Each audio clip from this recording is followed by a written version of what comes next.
We are live. We promised basketball last week. We mentioned something about potentially a video later in the week. We started digging into it. We reached out to a friend and we realized Tuesday night would be much better. So we have a very special guest in the building. The first repeat guest in Indiana Hoosiers Live history, or I guess our version of its history. Coach Pundit, welcome to Indiana Hoosiers Live. Welcome back to Indiana Hoosiers Live. Gentlemen, it's a pleasure. It's an honor. Being your first guest was unexpected, but an unexpected surprise. Let's be honest. You guys are the next thing in this podcast, IU sports space. So I'm honored just to be a small little bitty part of it. But Alec Goom, always a pleasure. Gents, how we doing? Doing great. Glad to have on the resident hoops junkie for IU, the man with a pulse on the nation, Hoosier Nation, that is. And yeah, glad to have you back, Pundit. Glad to be here. No doxing. Maybe one day. Obviously, last week we had Mark Rogers on the show, the head honcho of Voice of College Football. That was an awesome, conversation we had with him. Talked for about an hour. You can check that out on the channel. But what we ended up doing was taking all of the basketball conversation we were going to have last week and pushing it off because of the football content we had. And so this is the basketball temp check. And of course, the most important thing that happened in the last 2 weeks for Indiana basketball was the commitment of Prince-Alexander Moody, quickly becoming a fan favorite in Bloomington in terms of like the way he's using Twitter and essentially ingraining himself as part of the fan base. So Pundit, I'll go to you first. We've had 2 weeks now to embrace Prince-Alexander Moody. Have you ever seen anybody, I guess, integrate into the fan base in a way that this kid has done in this short period of time? No, I've never seen anything like it in terms of just being so willing to engage online. And clearly he's done a lot of homework on IU sports. I've seen him get involved with the football team, supporting all the boys, supporting all the programs. So especially for an out-of-state kid, right? Like you've seen these in-state kids that wanted to play at IU their whole life, and they know what to say because they've been planning for that moment. The fact that he's kind of embraced that moment is pretty cool. What else is there to say? I think we talked about it earlier a little, and Prince-Alexander Moody, the guy, love him. The basketball player, don't know him yet.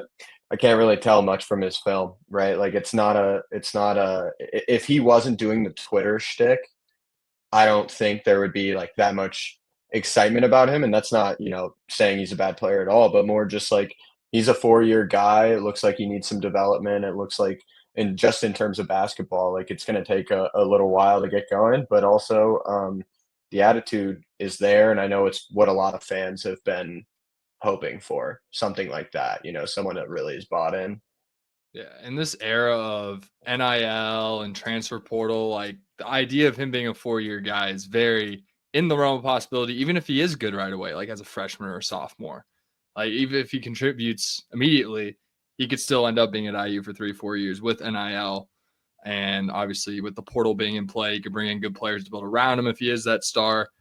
The one thing that stood out for me was I can't remember the last time we've had a shooting guard from the DMV area since Victor Oladipo. That's what gets me excited. The DMV area is probably a top 3 or 2 hotbed of basketball talent in the country, in my opinion. I mean, the amount of dudes that come out of there and the type of dudes that come out of there's a certain type. It's, how like the East Coast, like New York Hoopers, or at least you did back in the day, the Rucker guys, the street ball guys. DMV has its own wave, and Brad, I couldn't agree with you more.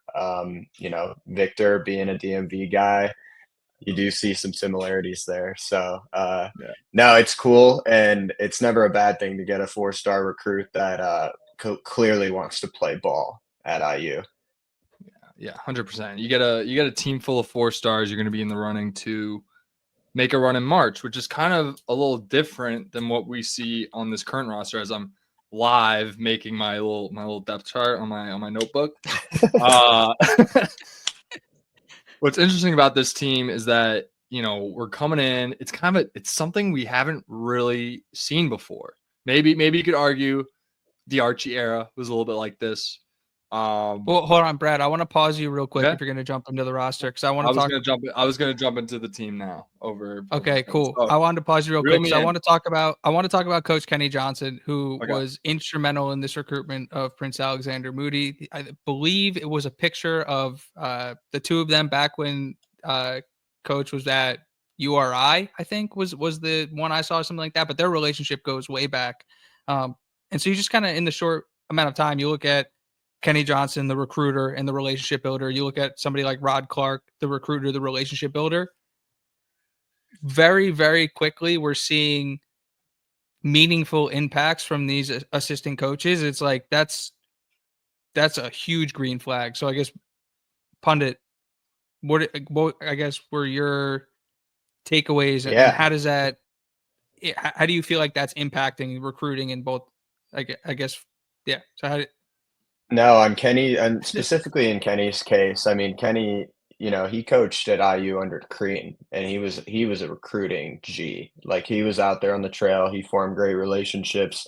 People like him. He's known, right? Kind of like how Coach Ya was. Not to compare it to past things, but like one of the great traits about Yasir was the relationships that he had been able to make with kids.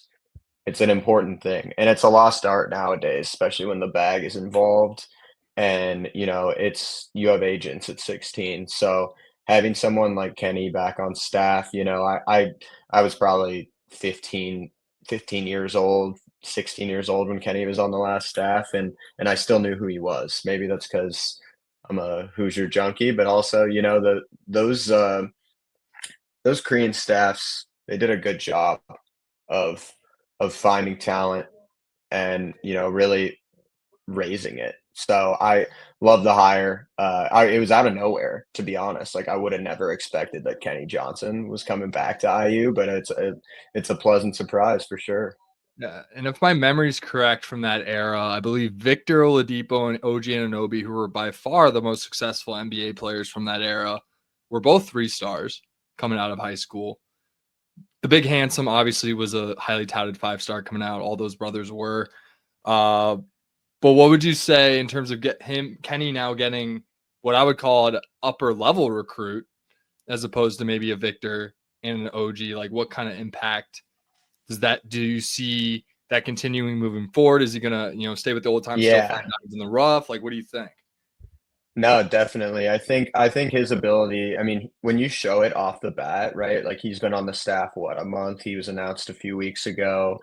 Maybe a month and a half, 2 months, so time moves quick. But nonetheless, when you get a commit that quick, and not only just a commit, but like he's a culture fit. And I hate to use those words because it's a buzzword and means nothing, but it's a culture fit for him. Clearly, Prince has taken a liking to not only Kenny but the IU program, and that's his job, right? It's to sell us, it's to sell Bloomington, it's to sell Assembly Hall, and that kid, he bought every single product. He is so bought in. So I think it's so indicative of what Kenny's going to bring. Like I mean, I think he coached. I want to say he coached like Terry Rozier back in the day at Louisville. Like he was a dog. Damian Lee, yeah, I'm looking it up now. Donovan Mitchell, Cody Zeller, obviously Noah Vonleh, Josh Hart. Like these are NBA lifers. These are dudes that get minutes. I think that's an important thing. And the last staff, they had good relationships as well. And I know people don't like the NBA to get in the way, right? Like we don't want guys that want to go to the NBA only or whatever. But in reality, that's the reality we live in. Like we're Indiana, and honestly, the guys that we are recruiting should want to go to the NBA, right? Like that should be 100%. their goal. I don't want guys Buzz that just want Williams to said have that on a out. podcast. Yeah. Yeah, Buzz exactly. Williams And I said he think advocates that. so. I think it's a good move, and I think Kenny's he's going to be a good part of the team for sure, and that's in the staff, and having that experience in Bloomington before is huge, right? He was here 2012 through 2014 or 15. Those were the years that Korean turned around the program, right? Like 2012, we beat Kentucky. 2013, we were the 1 seed. those are big years to be a part of Indiana. He saw, he probably heard stories. He was actually there during the best year, the comeback year. But he probably heard stories about what those years not too long before that, right? The 3 years before that, Crean's first few years of his coaching tenure, and things in Bloomington, like we think they're bad now. It wasn't even close. We won 6 games one year.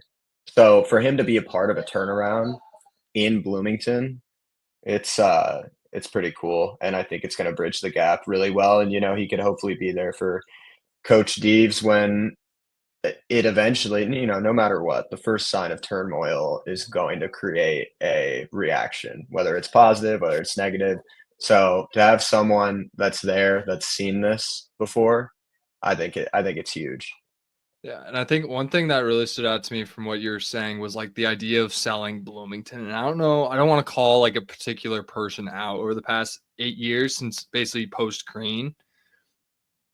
I never really got the vibe that people were there for, Indiana. And I'm not going to call a certain, it was just the overall vibe that I was getting. Maybe that's from the lack of success and things like that. But like, just like kids, the thing that stuck out about Prince and why I think people are so receptive is that he seems to be really invested into the Indiana lore, like the lore that is Indiana, like good and bad, like Indiana basketball is remembered forever. That 100%. era, that bad era, that good era, that I don't know championship if that's there, that necessarily fair, run. given that we like Anthony Leo is somebody who didn't get his waiver approved, but Yeah, and like I'm we not. just I was watched just saying the 4 or 5 overall years of vibe of Leo the team. Galloway. Like, Yeah. There's certain guys that obviously loved Bloomington, right? But as a collective, making sure that every single kid in that locker room is there for Bloomington, not for Indiana, for that team, not necessarily like the bag or whatever, or like as a launch pad to get to the NBA and be a one and done. Like I'm not trying to call anyone particularly out here. I'm just saying, like as a collective, I feel like we have that now. And Prince is an example of that, being so engaged with the program early on, and then obviously with kind of, the low level recruits that we have on the roster, currently. I don't want to transition on you, Keezer, but I'm just, I'm just saying the type of low level recruits, like you could only, you start your career at, for example, North Florida, you all of a sudden get that IU offer. I mean, you got, that's just a different feeling than being a 4 or 5. It's a different type of motivation than being a 4 or 5 star walk, or a 5 star for sure, walking into Bloomington. Totally different vibe, totally different mindset. Yeah, I like that approach, as opposed to, obviously I'll take any 5 star that wants to come to Bloomington. I'll take them, but as long as they're there for the 5 stars on the back of the neck, the logo on the front left shorts, or the whatever that word on the front, the great state. I'm all for it. And it seems like Kenny is that guy that's gonna, like you said, bridge the gap that we might have been missing. I could be wrong. I'm not in that locker room. So that was just the overall vibe I got, as a collective, not really, into, yeah. And I'm not going to call anyone particularly out here, and you guys can say I'm wrong. Yeah, no, I get what you're saying, and I'd say for the most part, I agree. At the end of the day, it's about building culture. It's about, identifying talent. And honestly, I think, I'm not trying to segue, but I think a lot of the theme that I see on Twitter from certain fans and online in general, and from some of the media heads, like I think they act like there's one correct way to recruit and identify talent, when in actuality, you want a staff built of dudes that have different outlooks and different methods. Because at the end of the day, it needs to be a mix of everything. It needs to be a mix of the 5 stars and the 3 stars who are homebred, but they want to play there and they'll work hard, and the 4-star transfers. And, like there's all these combinations. And I think bogging it down to one thing is a problem, in our perception, right? And I think Kenny offers something unique, and he's one small part of the machine, and the machine, that's what we need to strive towards, I think. And I think that's something that might have been, you know missing to some extent from the Woodson tenure. Obviously, I was a staunch defender of the Woody man, and I will stand on that. And that is not because I'm going to say he's a good coach. I just think he coached in a climate for the last 2 years that was tough, but there were problems with how. I mean, evidently The there were program. problems Yeah. with the program, and I don't even. I hate to use the word like culture, kids that want to play for the name on the front because like I still think that kids besides Leal and Galloway wanted to play there, right? Like, I still think Yeah. there's a lot of dudes that cherished putting on that Hoosier jersey, but at the end of the day, it is a business, and, these kids' lives are a business. I couldn't imagine Mhm. being in that position from, like, when you're 18 on, and, that definitely gets in the way of it, and I don't see that stopping, right? Like, I still think it's only gonna progress with kids. They're only gonna look at this more and more transactionally, and that's why it's even more important to get dudes like Kenny, um, that can connect, and hopefully they have the ability to take money out because it's also another thing is, like, money is kinda no object.